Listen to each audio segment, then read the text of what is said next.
Saludos, bienvenidos a Grafted in Him, la plataforma oficial del reino. Esto es un descargo de responsabilidad. Aceptamos todos sus comentarios, pero si no está de acuerdo con alguna expresión en esta programación, está en todo su derecho. Sin embargo, si vemos algún comentario inadecuado, será eliminado. Así que disfruten de esta semilla. Shalom.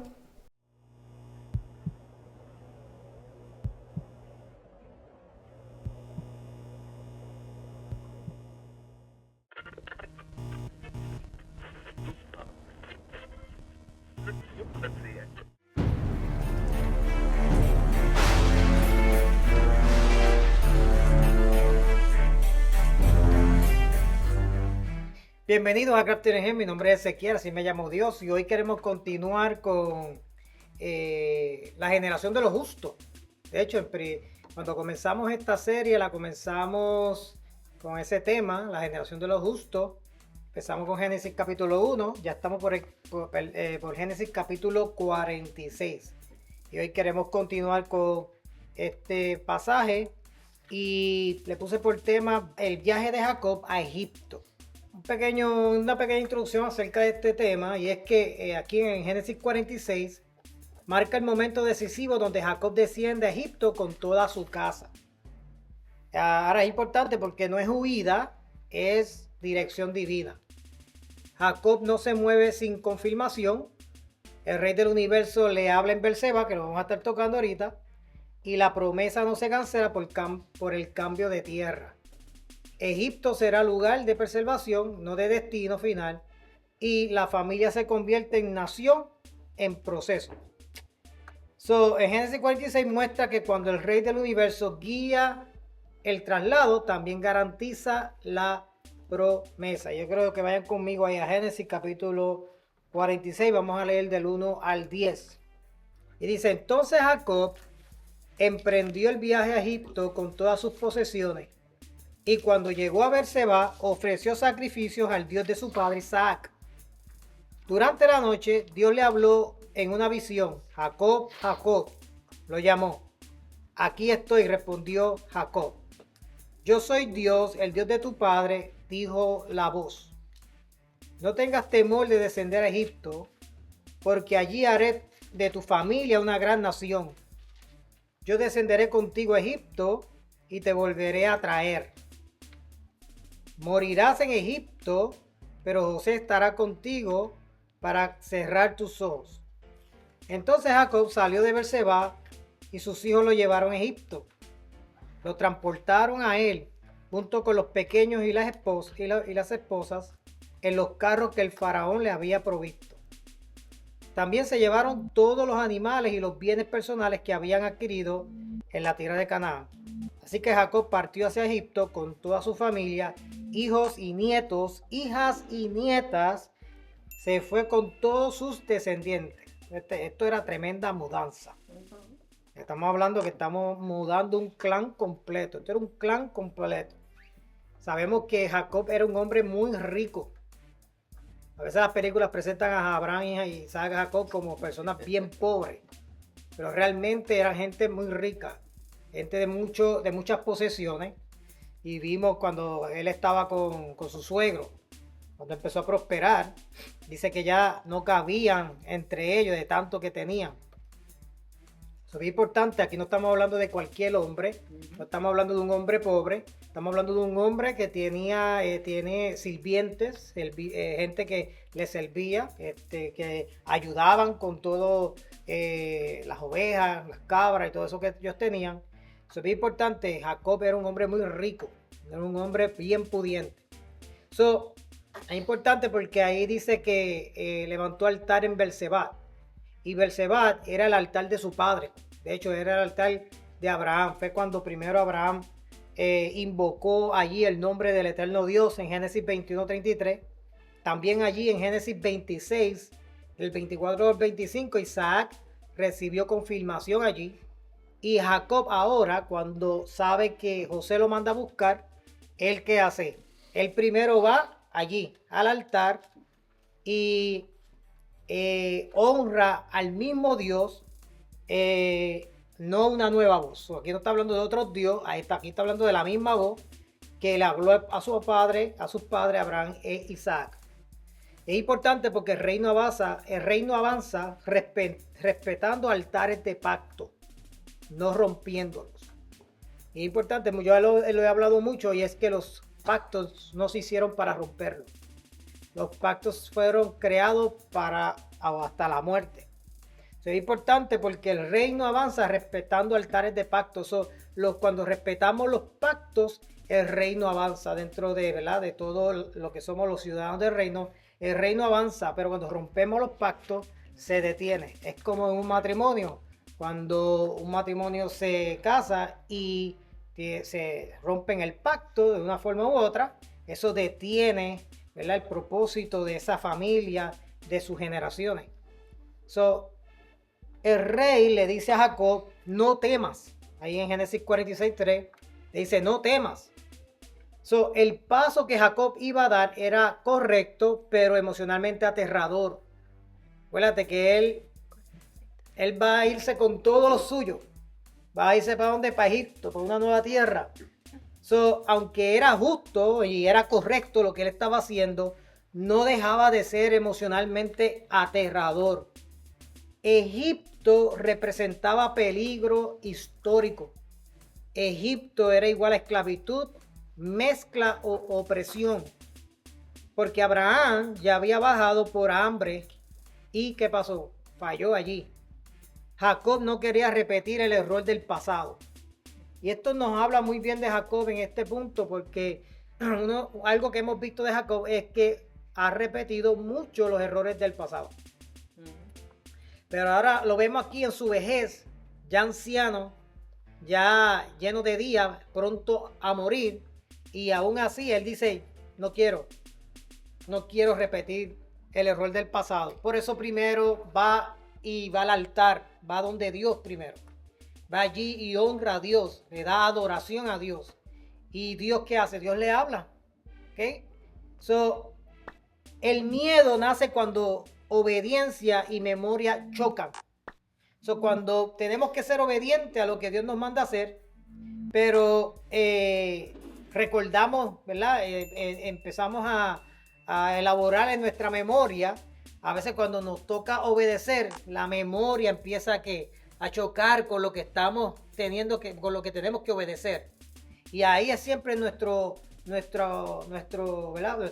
situación que el ser humano tiene, y es que tiene situación con que tengo que ser obediente, pero a la misma vez la memoria, los pensamientos y todo lo que viene, a veces eso choca.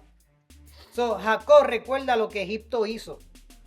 Y entonces él se acuerda lo que pasó en Egipto, pero ahora tiene que volver a Egipto. Tiene que ser obediente de volver a Egipto, pero ¿sabe qué? Todavía tiene recuerdo de lo que pasó. Y eso choca, eso es aterrador.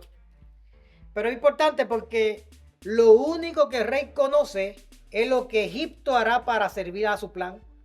Aunque nosotros vemos miedo, el pasado y muchas otras cosas, Dios no ve eso. Dios ve lo que esto va a hacer para el plan y el propósito de él. En este momento, Egipto está dentro del plan de Dios para Jacob. El temor mira atrás, pero la palabra del rey mira adelante. Cuando el rey envía, el lugar deja de ser amenaza. En el pasado, Egipto fue una amenaza para el pueblo de Dios, especialmente para la familia, para este clan. Pero ahora ya no es una amenaza. ¿Ahora qué? Ahora es una bendición.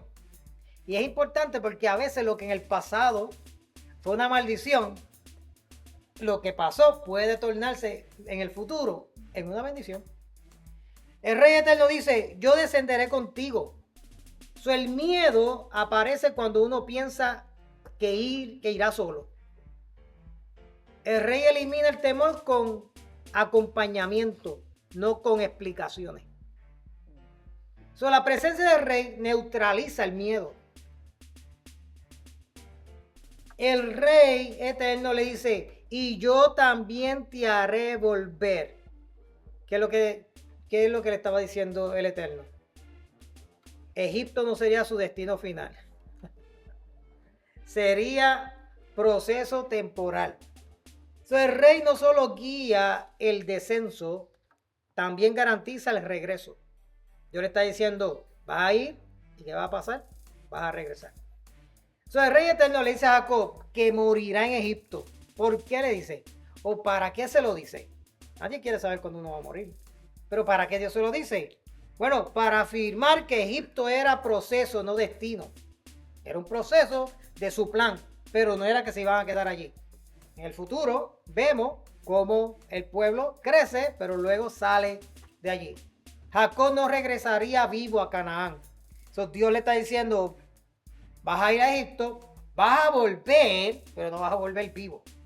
Y eso es lo que sucede. Jacob muere, más adelante lo vamos a ver. Jacob muere y regresa a Canaán para enterrarlo. Pero la promesa sí regresaría. ¿Quién regresaría? Sus descendientes.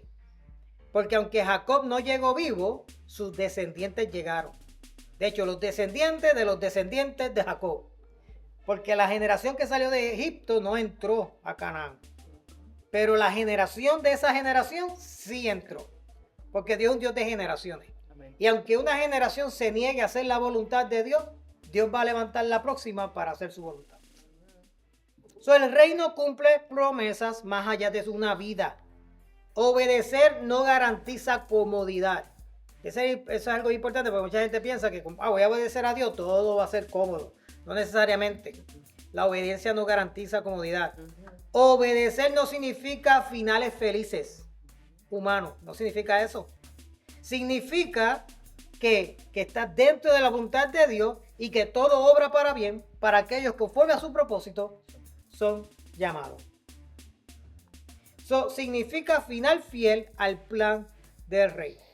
¿Para qué Dios le dice que va a morir? Bueno, para cerrar el ciclo del patriarca. Abraham peregrinó, Isaac sembró y Jacob transicionó generaciones. Algunos no ven la tierra, solo preparan a quienes la heredarán. Importante, algunos no ven la tierra, solo preparan a quienes la han de heredar. Y es importante. Cuando Dios te da una visión, y si la visión es demasiado muy grande, no significa que tú la viste, porque la viste, pero no significa que la vas a vivir. Significa probablemente que para que eso se complete, necesita una generación. Eso es lo que estamos predicando aquí, eso es lo que estamos enseñando aquí. Lo que Dios nos ha mandado a nosotros aquí es tan grande que lo va a seguir nuestras generaciones. Por eso es que tenemos que preparar a nuestras generaciones hoy para que continúen con la visión que Dios nos dio por ahí para adelante y nunca se detenga. ¿Para qué más? Bueno, para quitar falsas expectativas. Jacob no baja a Egipto de paso. Bajaba para terminar su carrera. La carrera de Jacob termina en Egipto. El rey no alimenta ilusiones, establece verdad con esperanza. Es importante porque la religión nos ha enseñado, es lo más que nos ha enseñado, mucha ilusión, ¿verdad? En el reino no funciona de esa manera. Dios establece verdad y claro, con esperanza. Lo más importante es la verdad. Siempre hablar con la verdad. También para darle paz, relacionar. Él le dice, no morirás solo. José estará allí. Es importante porque los padres necesitan saber que sus hijos van a estar allí hasta el final de sus días. De hecho, un padre en sus últimos tiempos siempre lo que quiere es que a sus hijos allí, quiero mi hijo aquí antes de irme. Hay padres que no han muerto esperando que su hijo llegue. Y después que su hijo llega, ahí se acabó. Es importante. El Eterno le está diciendo a él eso. No vas a morir solo. José estará allí.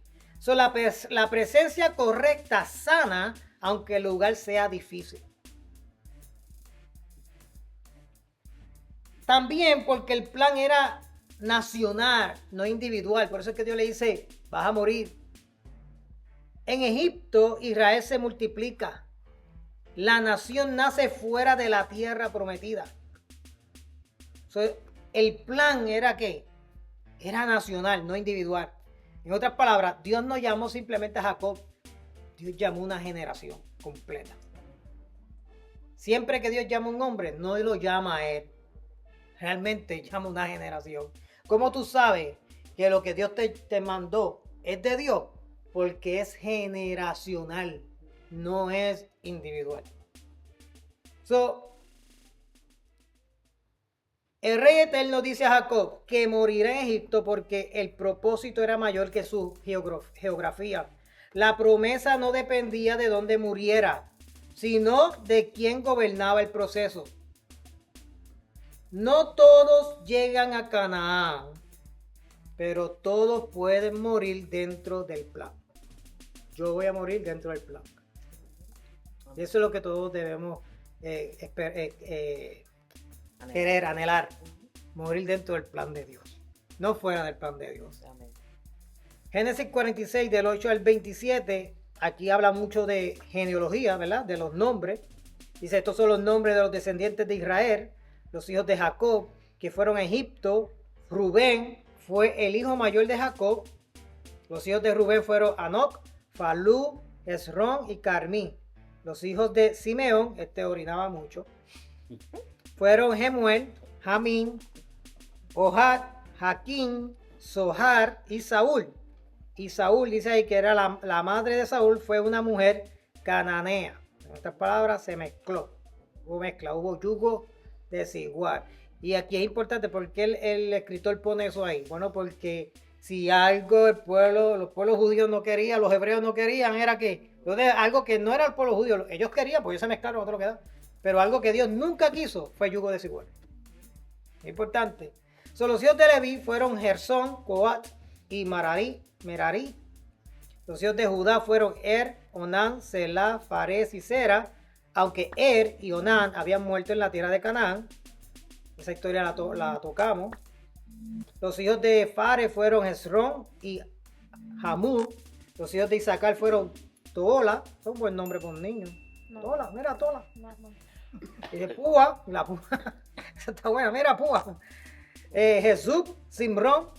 Los hijos de Zebulón fueron Seret, Elón y Jalael.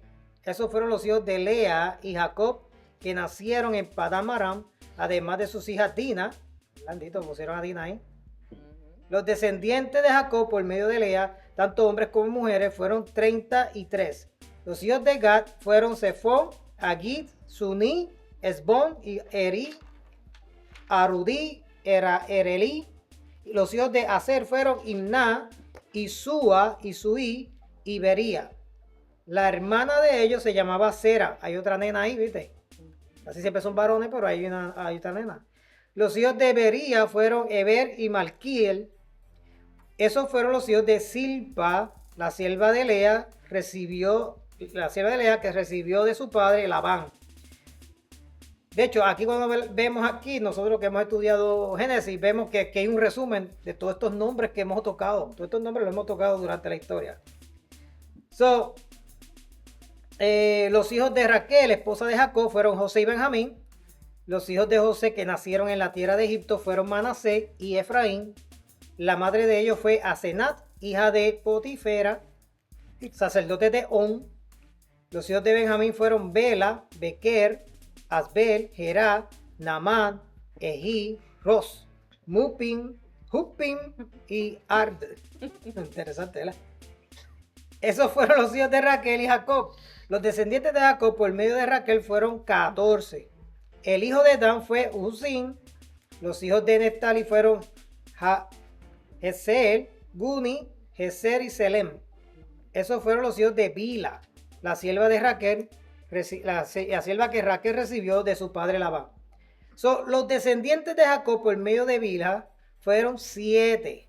Dice aquí, todos los descendientes directos de Jacob que partieron con él a Egipto, sin contar las esposas de sus hijos, fueron 66.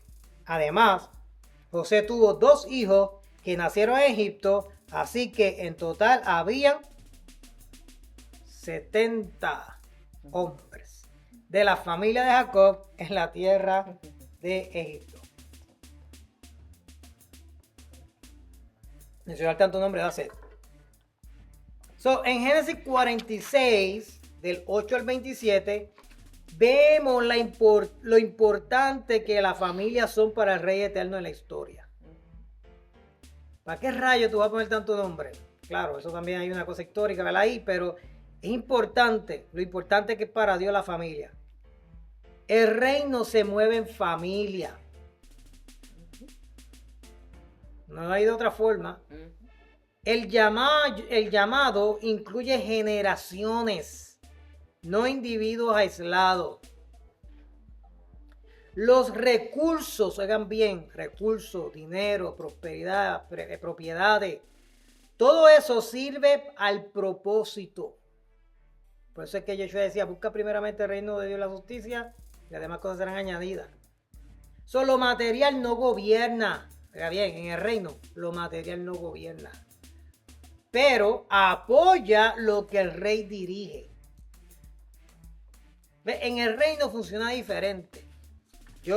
Podemos hacer dinero, podemos hacer riqueza, pero todo lo material, todo lo que hacemos, todo lo que sea material es para apoyar lo que el rey está dirigiendo. Apoyar la voluntad del rey. El pacto, aquí vemos que el pacto es generacional y a largo plazo. Pero los pactos no son cortos. Hijos y nietos entran en la historia del reino. El reino conoce nombres y linaje. Nadie es anónimo delante del rey.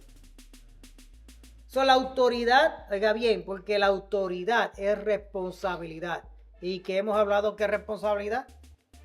La habilidad de responder. Es importante porque cuando tú lees la genealogía, ¿qué dice? Empieza desde el más grande, desde el mayor, hasta el más pequeño, ¿verdad? Mayor posición implica mayor rendición. Mientras más responsabilidad o mayor posición yo tengo, es cuando más yo debo vivir rendido. El pasado no cancela el futuro. El reino borra historias y la redime. Eso es un tema que nosotros hemos tocado muy fuerte aquí. Y es que no importa de dónde tú viniste, tú llegaste aquí a redimir todo el pasado. Aún los de tus tátaras y tátaras abuelos atrás. Tú viniste a redimir todos los errores, los horrores. Y tú viniste a traer el orden y traer honra a tus generaciones. Amén.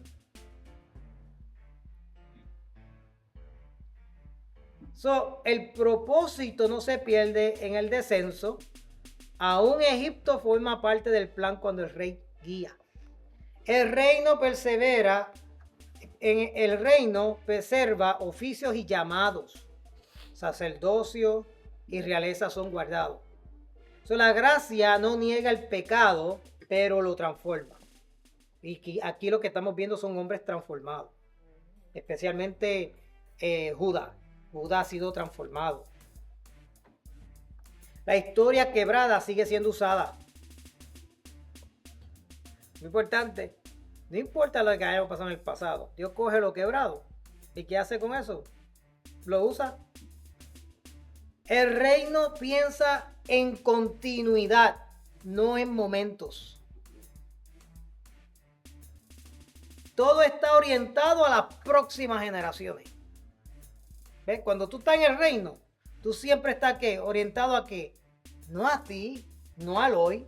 No, lo que yo estoy haciendo hoy, ¿qué está haciendo? Está preparando todo para las próximas generaciones. El crecimiento del reino es ordenado. Por eso que todo tiene que empezar en orden. Si todo empieza en orden, puede terminar bien, puede terminar en orden.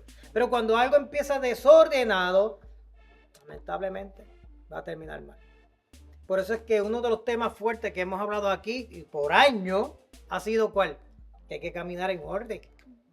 Porque sin desordenado no podemos llegar a ningún lado. Y yo me he dado cuenta que hay cosas que no se han dado en la vida y Dios no lo ha permitido. Yo sé por qué. Porque todavía no hay áreas que no hemos ordenado. Dios está esperando que ordenemos estas áreas, entonces va a haber avance. En la medida que caminemos en orden, el avance es más. pero el desorden nos atrasa. Es más, es como un cuarto regado. De momento tú vas a buscar algo, no lo encuentras, ¿por qué? Por el desorden. Pero si tú tienes todo recogido, tienes todo en tu lugar, y tú vas a buscar algo, ¿qué tú haces? Lo encuentras fácil. ¿Ves? El orden trae avance, pero el desorden nos estanca. Eso es importante porque en el reino cada nombre cuenta, nada es caótico. El favor no elimina estructura. Prosperar no saca del pacto, lo confirma. Eso es importante porque si vamos a la prosperidad es importante, pero no nos debe sacar del pacto. Al contrario, está ahí para confirmarlo. La identidad no depende del lugar. Es importante, la identidad no depende de quién, del lugar. Aún los nacidos en tierras extranjeras pertenecen al reino. So, vamos a recibir mucha gente como diferente de otros lugares. So, la multiplicación no siempre es cómoda. El respaldo del rey puede venir con presión también. La religión nos ha presentado una vida de peaches and cream. No, hay situaciones. El amor verdadero deja legado. Lo que nace del amor correcto permanece. El rey honra a los pequeños. La semilla es tan valiosa como la cosecha. Ningún hogar es invisible. Importante que los mencionaron a todos, porque todos somos importantes. El reino se edifica desde lo cotidiano. ¿Y qué es lo cotidiano? El reino se edifica de lo que hacemos todos los días. ¿Ves? Así que se edifica el reino. Es importante, el llamado es personal y nadie responde por otro. La promesa se cumple con exactitud. El reino no improvisa, cuenta, guarda y cumple. El reino no se mueve por emociones, sino por palabras, linaje y promesa. Cuando el rey dirige el camino, aún los descensos forman parte del avance. Y a eso es lo que saqué ahí de todo ese capítulo, de todo ese versículo. Vamos al 28 ahora. Y el versículo 28 dice: cuando ya estaba cerca de llegar, Jacob mandó que Judá se adelantara a fin de encontrarse con José y averiguar el camino a la región de Gosén. Cuando por fin llegaron, José preparó sus carros de guerra y viajó hasta Gosén para recibir a su padre Jacob. Cuando José llegó, corrió a los brazos de su padre y lloró sobre sus hombros un largo rato. Ese debe ser bien triste, ¿verdad? Es emocionante. Finalmente Jacob le dijo a José: ahora estoy listo para morir, porque he vuelto a ver tu rostro y sé que aún vive. Entonces José dijo a sus hermanos y a toda la familia de su padre: iré al faraón y le diré: mis hermanos y toda mi familia de mi padre han venido a verme desde la tierra de Canaán. Son pastores y crían animales. Todo esto es detalle bien importante. José le está dando instrucciones bien enfáticas. Dice, después dijo: cuando el faraón los llame, él dice, cuando el faraón los llame y le pregunte a qué se dedican, ustedes deben decirle: nosotros sus siervos hemos criado ganado toda nuestra vida, igual que nuestros antepasados. Cuando le digan eso, él los dejará vivir aquí en la región de Gosén. Esto es bien, bien clave. Porque los egipcios desprecian a los pastores. Importante. Primero que nada, Judá fue enviado. ¿Qué tenía Judá? Judá tenía el liderazgo probado. Se supone que el que Jacob mandara fuese el primogénito. ¿Quién era? Rubén. Rubén era el primogénito. Pero acuérdate que Rubén se trepó en la cama de papá. Pero aquí vemos todo este tiempo, de hecho el capítulo pasado vimos que Judá fue el que se presentó delante de José, dio la vida por sus hermanos, estuvo dispuesto a sufrir por sus hermanos, dio la cara por sus hermanos, y ahora Jacob está delegando. Acuérdense que Jacob se está muriendo y aquí él está delegando ahora sobre Judá. Judá ya había mostrado responsabilidad. Vimos la historia de Judá, cómo era Judá. Pero aquí estamos viendo a un Judá totalmente diferente. Un Judá maduro, responsable y capaz. Se ofreció como garante por Benjamín. Habló con sabiduría ante José. Ahora Jacob confía en él porque ha sido probado. ¿Ves? ¿Cómo tú vas a confiar en alguien? Tú confías en aquel que ha sido probado. La prueba es importante porque tú no puedes confiar en todo el mundo. Tú confías en el cual ha sido probado. Judá actuó como representante del clan. No fue un mensajero cualquiera. Fue un enviado oficial a la familia. Acuérdate que esta gente operaba en principios de reino. Iba a coordinar el encuentro y la transición. Eso le tocaba a Judá. Él iba a coordinar ¿qué? El encuentro y la transición. ¿Por qué? Bueno, porque en el reino el orden importa. Ahora aquí estamos viendo a Jacob operando en unos códigos con sus hijos de ¿qué? De transición, de orden, de coordinación. ¿Por qué? Bueno, porque el reino tiene todo que ver con orden. Gosén no era cualquier lugar. Gosén era ideal para estar separado de Egipto. Gosén fue estratégico. Porque realmente Gosén no permitió que el clan se mezclara con los egipcios. Estaban separados. Gosén era bueno para pastorear, que eso era lo que ellos hacían. Tener la identidad preservada y crecimiento sin mezcla inmediata. Porque el propósito de Dios de llevar a este clan, de llevarlo a Egipto, no era para que se mezclara. Le dio Gosén, le dio un lugar para que crecieran allí. Pero después vemos que no fue así. Vemos que ellos desobedecen y ¿qué hacen? Se mezclan. Después vemos que se mezclan. Antes de mover a todas las casas, el rey envía al que abre caminos. Tenemos que verlo de esa manera. Cuando Dios te envía a abrir caminos. Ahora, ¿por qué Jacob envía a Judá? Porque Judá era confiable. Sabía tratar asuntos delicados. Preparaba el terreno para la familia. Como primogénito, el primogénito no podía estar pendiente a sus deseos. El primogénito ¿sabe a lo que el primogénito estaba pendiente? A los deseos de papá. ¿Por qué? Bueno, porque cuando papá no estaba, ¿qué iba a hacer el primogénito? Tenía que tomar la rienda y tenía que hacer con la familia exactamente como papá hacía. Importante. Representaba el futuro liderazgo del pueblo. José unció sus carros y subió a Gosén para recibir a Israel, su padre. Este acto significa honor filial. Ahora, es interesante porque José es el gobernador de todo Egipto. Y él movió los carros de guerra. ¿Qué es lo que está sucediendo aquí? Él está recibiendo a su papá como si estuviese recibiendo otro rey. Con todos los honores. José no espera. Él va al encuentro de su padre Jacob.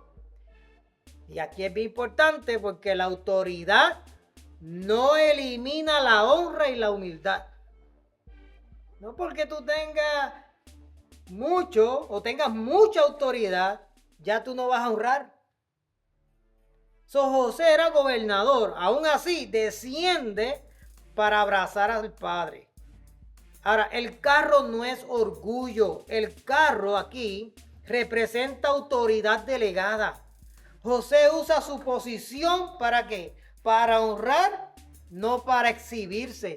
Él no mandó todos los carros y los caballos y todo este imperio y lo llevó allí para él decir, wow, mira qué bien, mira cómo está mi prosperidad, mira lo que Dios ha hecho conmigo. Mira. Él no fue para eso, él fue a llevar todo eso para darle honor a su familia.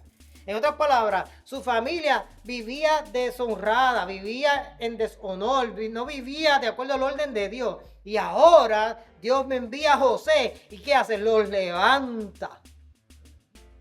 ¿Ah? Porque, oye, imagínate, tú toda la vida lo que has hecho es bregar con cabras y ovejas. ¿Ah? Pero ahora te viene a recibir, ¿ah? Con todos los lujos y te vienen a recibir. ¿Qué eso te trae a ti? ¿No te hace sentir bien? ¿No? Como que te sube la autoestima. La verdadera autoridad corre a honrar lo que le dio origen. Él fue a verlo, él fue a darle ¿qué? A darle honra a lo que le dio origen, su familia, su padre. José gobierna Egipto, pero primero abraza a su padre.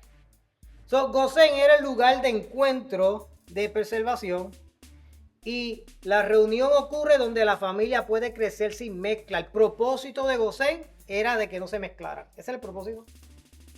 ¿Y qué pasó? Se mezclaron.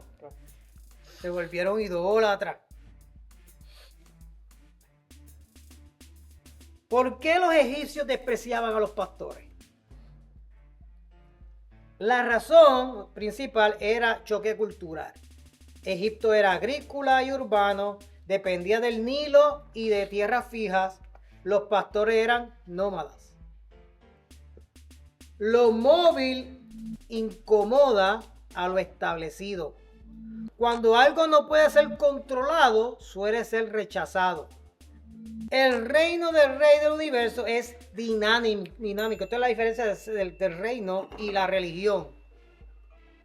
No cabe en moldes rígidos. El reino no cabe en moldes rígidos. Yeshua dijo, el viento sopla donde quiera. Lo que no se puede encerrar, el sistema intenta desacreditarlo. Siempre que algo y esto es lo que hace la religión, cuando tú no te adaptas a ellos o a lo que ellos están haciendo, ¿qué hace? Te desacredita. Eso nos pasó mucho a nosotros acá. Los pastores representaban amenaza económica. Los pastores implicaban movimientos de rebaño. Podían dañar cultivos y canales. Eran vistos como invasivos. Los egipcios tenían temor a perder control y recursos. Egipto desconfiaba de los forasteros. Pastor era igual a extranjero y era igual a sospechoso. No se podía meter cualquiera, como pasa ahora en día. El pastoreo confligía con el sistema religioso de Egipto.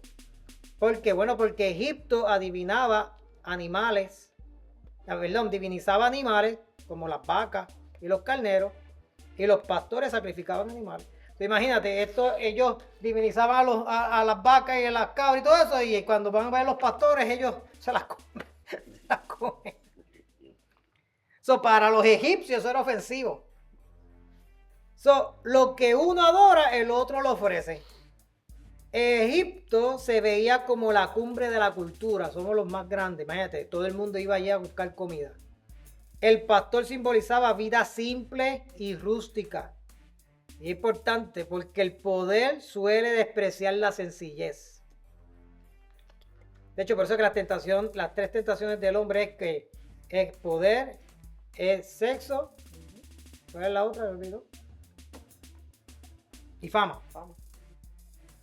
José pide que su familia declare, somos pastores. ¿Por qué él dice declaren eso? Bueno, para que los dejen en Gosén tranquilos. Y ahí podían hacer todo lo que quisieran, ¿verdad? Ahora, quisieran. El desprecio egipcio se convierte en protección divina. Eso lo estaba haciendo Dios. Dios estaba protegiéndolos allí, en aquel lugar. Lo que el sistema desprecia, el rey del universo lo usa para preservar a su pueblo. El desprecio evitó la mezcla. A veces la gente se enoja porque la gente los desprecia, pero muchas veces el desprecio evita las mezclas. No todo el mundo quiere mezclarse contigo, ¿verdad? Segundo, preservó su identidad. Y tercero, preparó una nación. Egipto despreció a los pastores. Ahora interesante, porque el Rey del universo formó reyes a partir de esos pastores. Amén. De pie.